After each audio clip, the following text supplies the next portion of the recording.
Guys, RubyMoon here. Welcome to my first Q&A. It was a lot of fun and I hope to do it again in the future. I got some really great questions and I'm going to go ahead and get started. Maddie asks, what does pinup mean to you? Pinup means to me to embrace your inner goddess and be sexy, but yet also at the same time being tasteful.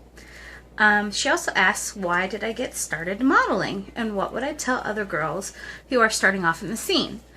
I started modeling back in 2012. I made it my New Year's resolution 2011 and going 2012 to look into plus size modeling. A friend mentioned pinup modeling since I love the vintage culture, and so I got a hold of a local photographer. She goes by Classy Vixen Photography. Did my first shoot with her and had such a blast, and it just felt so natural and so right, and I've been hooked ever since. What I would tell other girls who are in the scene who are getting into modeling,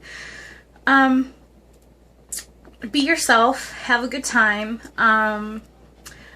Don't be cookie cutter, and definitely bring yourself to these images and be you. Essentially, just be you and have fun with it. April asks me, do I feel like society is beginning to be more accepting of plus size models?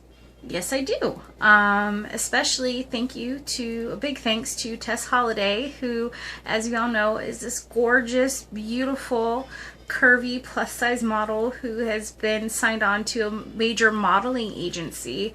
And if it wasn't for people like her to help pave the road for girls like me, I really don't think that society would be as accepting as we are eventually becoming. April also asks me, how do I feel about women shaming other women? I think it's horrible. I've been shamed before, and I actually have friends who are in the model industry who are very naturally tiny, and they've been shamed, saying that they're too skinny and eat a cheeseburger. So, it's definitely not a good feeling. I think we should all empower each other, and if for whatever reason you don't like whatever model, don't follow them. Life's too short to shame. Don't do it. And she also asks me, how do I get my skin so flawless? Well, I wash my face with Ivory soap, and I normally don't wear makeup a whole lot. I usually wear makeup for special occasions, for photo shoots, and sometimes on a whim. I did my makeup today for the video, so there you go. I gotta be careful with certain makeups because they do break me out. I just try to stay as minimal as possible. There's all these wonderful people out there who do contouring and everything, and as much as I would love to do that, I don't think my skin could take it. So I hope that answered your question. I'm gonna go on to the next. Alexis asked me a few, and the first one, she says, who is my biggest inspiration? I have a couple. Tess Holliday, obviously, being my biggest. Tier Wade, she's this gorgeous, curvy model, and if you don't know who she is, you should definitely look her up. And Ellie Mayday. Ellie Mayday has been battling cancer, and very publicly, so it's okay that I'm pretty sure that I could say that, and despite her fighting her cancer and everything, while she's getting better, she still is doing what she loved and what she does love, and that's her modeling. And to me, that is a big, big inspiration. So kudos to her. Then Alexis asked me, how do I feel about people in the rockabilly scene who don't dress rockabilly 24/7? To me, I'm indifferent. I don't dress rockabilly 24/7. I'm not dressed rockabilly now. I'm wearing a sweater and leggings. Essentially, when I'm at home, that's what I normally wear, is like a t-shirt and some leggings or shorts. But when I go out, I wear dresses, and some dresses are frillier and foofier than others. So to me, I'm just indifferent about it. As long as you're comfortable, then, you know, go for it. She also asks me, what is my absolute must go-to lingerie item? I would have to say I love lingerie so much. I'm actually addicted to it. I'm addicted to lingerie and dresses. But I would have to say probably in any pinup girl's wardrobe, it would have to be garter belts and stockings, or the high-waisted panties with the garters. I just love all lingerie, to be honest with you. I love the corsets and stockings and all that stuff. I think it's just so frilly and pretty and sensual, and it can be also very tasteful. So there you go. She also asks me if I could paint the town with 3 old movie stars, who would they be?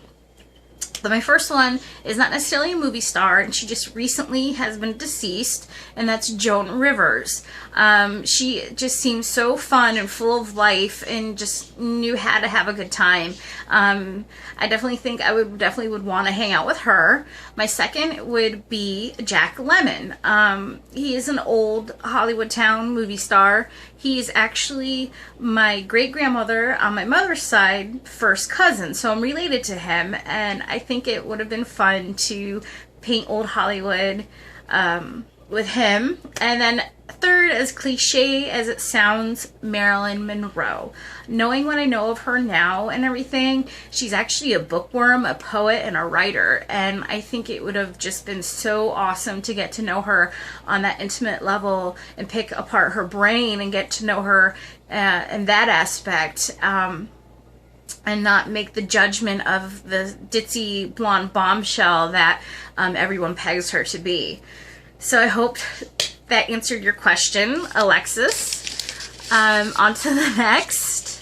John asks me, what are my limits as far as pinup modeling? An example, fetish and implied nudity. I have done briefly both. I've done some rope bondage, but I was clothed.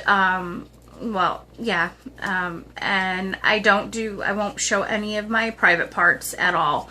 I have done some implied nudes, but again, you couldn't see anything. But I had to be, you know, completely comfortable with the photographers and the people I worked with, which, knock on wood, I have worked with really great people, and I've never been uncomfortable with any of these people. If for whatever reason I ever came to that, and if I was ever uncomfortable, I'd be out of there right away. But knock on wood, again, you know, I've never had any incidences. So there you go. John also asks me, if I had to choose the most overlooked pinup from the past, who would it be? Well, there's this cute little pinup drawings of Hilda by Dwayne Briers. She is a cute, chubby redhead who lives off the grid, and she is just so cute and wonderful, and such a joy to look at. And I actually hope to do a Hilda inspired shoot one day. If you don't know who Hilda is, you should definitely Google Hilda by Dwayne Briers and give her a check out. John also asks me, Snape or Dumbledore? As a big Harry Potter fan, you know, actually Hufflepuff here, I would have to say Snape. As much as I love Dumbledore, I think Snape made the biggest sacrifice of them all. And his whole backstory and everything is just sad, and you know, and he just did it for his unrequited love for Lily, and I think that is sweet and sad at the same time, and so it would have to be Snape. Okay, Nathan asks me, who is my favorite My Little Pony character, providing I watch the program or seen the movies? Nathan, I don't watch any of the new My Little Pony. I'm old school. I like the older My Little Pony from the 80s, and I would have to pick the character Fluttershy. He also asks me if I could dress 24/7 as any superhero or supervillain from either DC or Marvel, who would it be? It's not a superhero or supervillain. I'm not big into DC or Marvel, but it would have to be Peggy Carter. Because, well, 1940s, and she's just badass. So, okay. And last but certainly not least, Chris asks me what inspires me to keep going and keep moving. Essentially, all of you guys. If it wasn't for you guys, I wouldn't be where I am today. And I'm so thankful for all of you. And I'm so humbled when I get messages from young ladies saying that I'm such an inspiration. That would probably have to be the most wonderful thing that I get. And the reason why I do it is to continue being that inspiration for all these women and men too, because, you know, I strive to be that. I strive to be an inspiration, and I'm so happy I can be an inspiration to you guys. So thank you guys. Have a wonderful weekend. Bye.